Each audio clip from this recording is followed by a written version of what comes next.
Hello. I hope everybody's doing good. I'm doing great.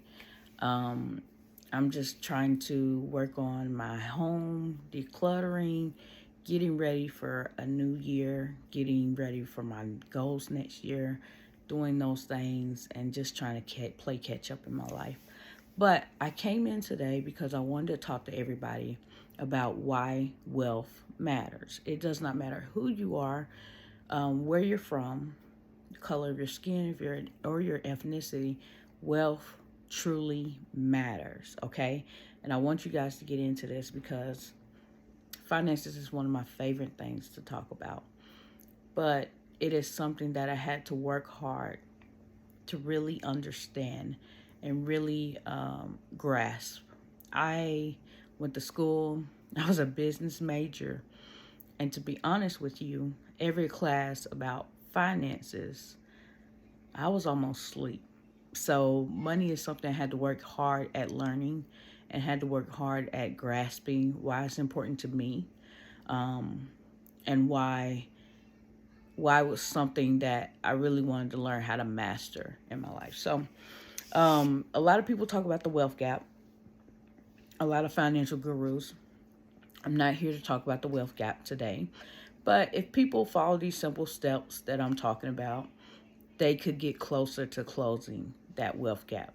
And the wealth gap is kind of important because it shows proportionally how some people are making way more money than others. But again, there's simple steps to get there. There's simple things we can do to grasp those concepts and make our way to closing the wealth gap. But I want you to ask yourself a question. How important is money to you? I'm giving you some time to think about it. How important is money to you? And I hope when I'm done with this video, you will understand or you will grasp a sense of how it can be important to you and how you can do things to help better your situation and where you are. So, let me tell you one of the reasons money is important to me.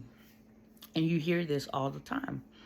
How many times have you heard someone say, you weren't born just to work and die? Now ask yourself, what kind of life is that? To work your whole life, working hard, looking for a boss to look at you for recognition, looking at a boss to give you a raise that's more than 50 cents to a dollar. You can make 50 cents to a dollar on your own every day. What kind of life is that? What kind of life would you be living if you settled to work at a job all your life and never get anywhere? Who's to gain from that? You were put on this earth not just to work. Working is natural. Working is in the Bible. Being a servant, being a hard worker is in the Bible. You have to work at something in this life. And I'm not knocking a job. Work a job, especially if you have a good one. The problem is a lot of people don't have a good one. So work your job if you have a good job and learn to use your job as a stepping stone to where you're going. And so I want to make sure that you guys know this is not about hustle culture. I'm not going to tell you how to, get 10 streams of income and wear yourself out. That is for certain people who want to do that. Everybody's not built to be an entrepreneur. Everybody's not built to work 10 to 7 different streams of income. It is for people who can do that. But even if you're a regular American working a regular job, there are ways you can take that money and turn it into something for your good. And even if you're an entrepreneur, you can do the same thing. So let's keep talking. Why is money so important? So what can we do with money? Well, a lot of people work a job. They go hang out with their friends on the weekend. They take care of their family members. We use money to have fun. We use money to take care of family. We use money to support ourselves and our needs. And that's why money is important. It is the way the world works. You need money to do something. And back in the day, they had the barter system, but we don't have the barter system anymore. We work jobs and we do what we have to do to survive. And so nobody wants to work until they're old. Get that out of your head. Nobody wants to work till they're old. We are all special. We are put on this earth to do things, believe it or not. You are made special. Everybody has a different fingerprint. Nobody has the same fingerprint. That's how special you are. And that means that you have gifts, you have talents, you have things that you were created to do here on the earth. And imagine what the earth would look like if everyone could do the things that bring out the best in them, could do things that bring out the greatness in them. We're always talking about a world that is missing love and kindness. Imagine how the world would be if we could all use our gifts to give back to each other. And I'll get off my soapbox about that, but I just want you to put life into a perspective of how, yes, we work a job, but we could work a job and actually be free from that job. So let's talk about why money is important. Let's look at the current climate here in America. Now, according to debt.org, American households debt hit a record of 14.6 trillion in spring of 2021, according to the Federal Reserve. The average American has $90,460 in debt. According to 2021 CNBC report, that included all types of consumer debt products. The data came from credit cards, personal loans, mortgages, and student debt. Now, lastly, the last thing I want to tell you about, around 64% of Americans are living paycheck to paycheck and that came from May 2022 article from a Lending Club survey. Now, imagine this, most Americans, and I was this way, I've been working on my debt, so I can relate to all of it. The amount of debt, I went to college, I got student loans. The amount of debt they said that every consumer has. And also not being able to afford an emergency, which is huge. It's something that we need to be able to afford. It's something that we need to be able to do, especially if you have a family. But I've been there, so I want people to know this is not coming off as judgment. I just want to help people do better. And for those who want to do better, I'm just going to use this video to help you. Most people can't cover an emergency. And that is huge. What's huge to me is just being able to do the things that I need to do. I'm big on preaching about being a steward of what you have. And I had to learn to start stewarding my life and making sure that I held myself accountable. So let's move on with the money talk. So that puts into perspective money and why it's important and just how severe money is here in America, how severe our money problems are per household. Now, wealth to me means three things. It means freedom, comfort, and access. Freedom, comfort, and access. And a lot of people complain about where they are, but I believe in just solving the problem. And so I'm going to teach you some ways we can solve problems. But remember that freedom, access, and comfort. So let's talk about freedom. What are some things you can do if you had wealth? What are some things you could do if you built a nest egg for yourself, right? All right. So what are you passionate about? Say you're a painter and you've always wanted to paint and you can't paint because you work a 9 to 5 and it is just exhausting on you. And at the end of the day, you don't even have time to focus on you and yourself or anything that you love. Imagine being so stressed out because you actually have something in you that needs to be unlocked and you can't unlock it because you have to work a job. Reason number one, why you can have freedom. Imagine having the freedom to actually have enough money saved up to where if your job wasn't getting on your nerves, you would have time, all the time you needed, 6 months to a year, to actually look for a better job. Freedom. Again, imagine being a volunteer and you love to volunteer, you love to help people.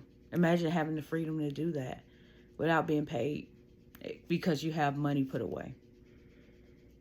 Imagine having less stress in your life. Imagine, for some people, fulfilling your God-given destiny and purpose that you were put on earth to do. That's what freedom can get you. And so, freedom. Freedom is one thing that money gives you. Freedom. You can work a job if you want to. You can cut back your pay if you want to. You could work part-time if you want to. So, freedom, getting out of the rat race if you wanted to. That is what money can provide you if you have wealth. Secondly, access. Let's talk about how we really just don't. Access means better everything, right? And so let's talk about sometimes politicians have access. Imagine those people who are upset about the government and what's going on and the laws that are being put into play. Well, those things are done through money, wealth, and access. And if you have access, then you could become a politician, and you could go out and put in the policies in place that you prefer to have. So that's what access looks like. Access also looks like getting your children into a better school, moving your family into a better neighborhood, having the best health care you can for your health. That's what access looks like. To be able to access something that you would not be able to if you didn't have money. So access is the second thing you can get. What about accessing a better work-life balance? Calling your own shots, making your own schedule. If it was up to me, I would still work. I would either be an entrepreneur or I would still work at a job. But I would love to get up every day, make my own schedule, tell myself when to do what I want to do, when to wake up and work on my health and all that stuff. And sometimes there's not enough time in the day. But if you had the ability to, you could create your own schedule. You could have the time in the day that you need to have to do the things that are important to you and feeding you. And it kind of goes with, so many people asking for work-life balance from their job, and then the jobs are talking to a health insurance company, and the health insurance companies are saying, oh, these people are stressed out, they're overweight, they're tired, they have all kind of mental health issues, they have anxiety, depression, all these things. And you wonder why. Because you spend so much time working for a job, and then at the end of the day you got time to eat and go to bed. And so imagine how money can help you change these things. It can help you change your life and the structure of your life and not be chained to anything. Last is comfort. Now, I think we all think about what we would do if we won the lottery. But imagine how comfortable you could be if you had wealth. Imagine what your home would look like. Imagine what your day would look like. Imagine how comfortably you would live. Imagine not having stress because you're not worried about a bill that randomly came and you don't have the money to pay for it. Imagine being happy, carefree, and happy-go-lucky. Like, you can just go out and do whatever you want, anytime you want, without anybody telling you you can't do it, including a bill. So think about comfort. Comfort is something where you can really sit back and think, how would my life be if I changed? How would my life be if I had a savings account? Building wealth and how to start. If you don't know how to start, these are just some simple tips to get you on your way to building wealth here. So the first is getting out of debt. I'm going to take a little water here.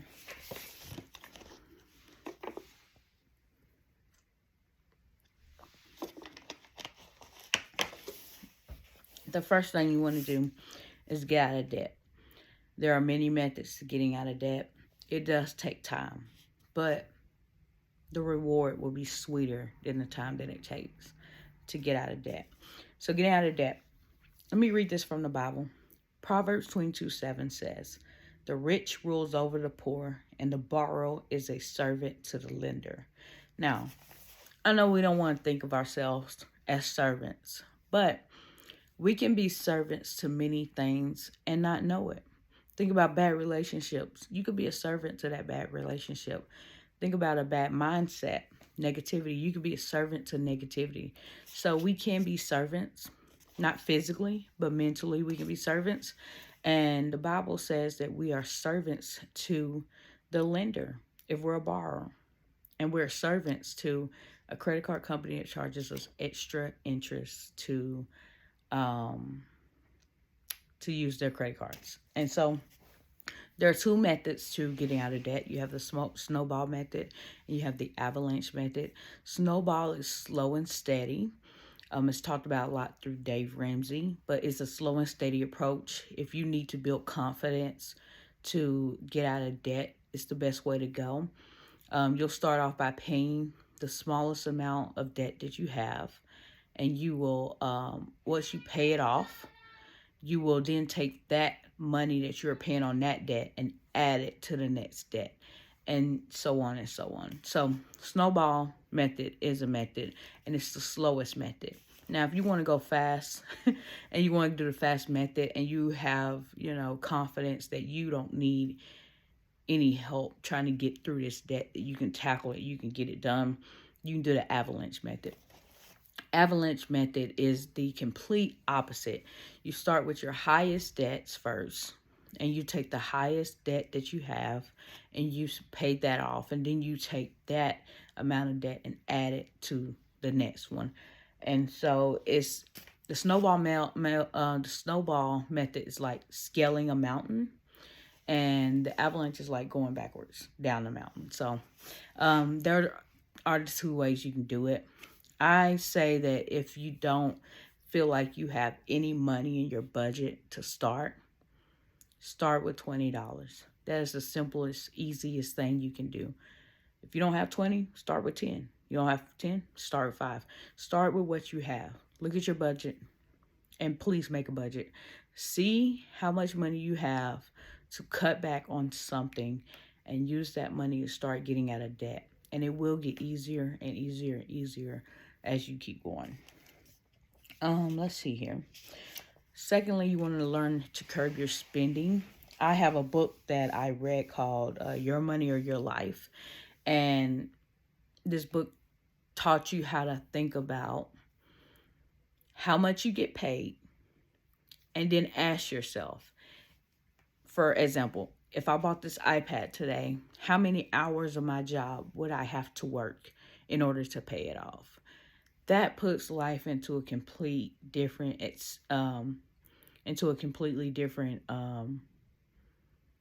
frame of mind, because to think about how hard you have to work to afford something really helps you learn if you really need it or not.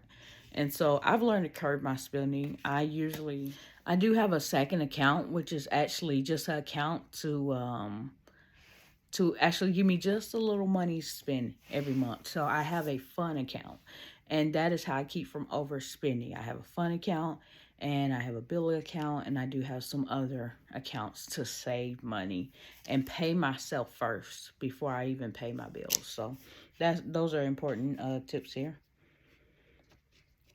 And that is how I stay diligent on not going to a store and just shopping and spending too much money on myself.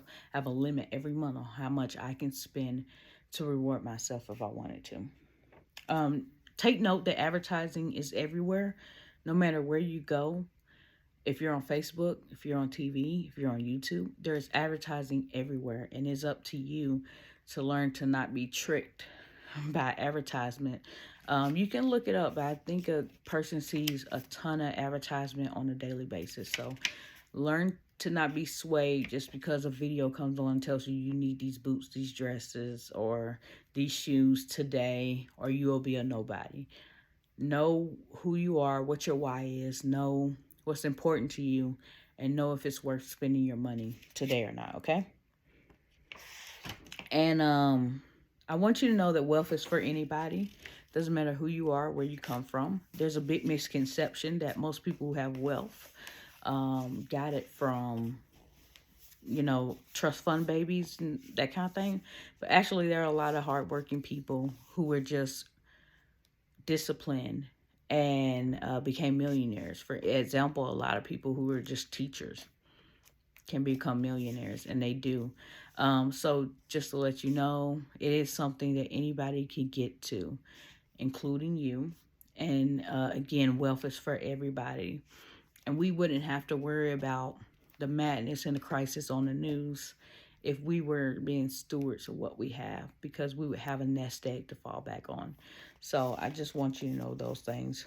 And lastly, I want to leave you with this, because we are talking about being intentional with what we have. So lastly, I want to tell you, Proverbs 13:22 says, a good man leaves an inheritance to his children's children. And I love the Bible because it's full of wisdom, and it tells you how to live your life, how to get things done. Now, a lot of people do talk about money being evil, but it is the love of money that is evil. It is putting money above God. God wants you to be good stewards with your money. He wants you to use your money to take care of yourself and your family and your children's children. And he wants you to take everything you have and steward it well. So I just want to let you know to be good stewards. And I thank you for listening to this message. I hope it helps you.